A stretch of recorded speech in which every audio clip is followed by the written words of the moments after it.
पाकिस्तान का एक इशारा, जगाड़ इशारा जिन्हों तुसीं कह सकते हो। यह सड़क इस साइड तो एक आ रही, हुण इधर कोई इशारा नहीं, गड्डियां खड़ियां हो गई क्योंकि परलिया ने राह ला लिया।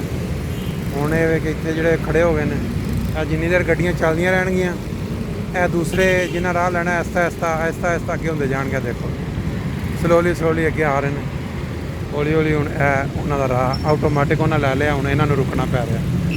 जदों इधरों इस साइड तो रश पैंदा फिर हुण क्योंकि आटोमैटिक चल रहे हैं, जो इन्होंने मुकना तो इन्होंने वास्ते फिर आटोमैटिक रस्ता खुल गया।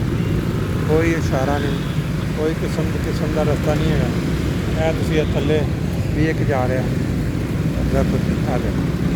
कमाल सिस्टम किस तरह चल रहा है निज़ाम, बगैर इशारे तो खुद ब खुद तुसीं रस्ता लैना है तो रस्ता देना है।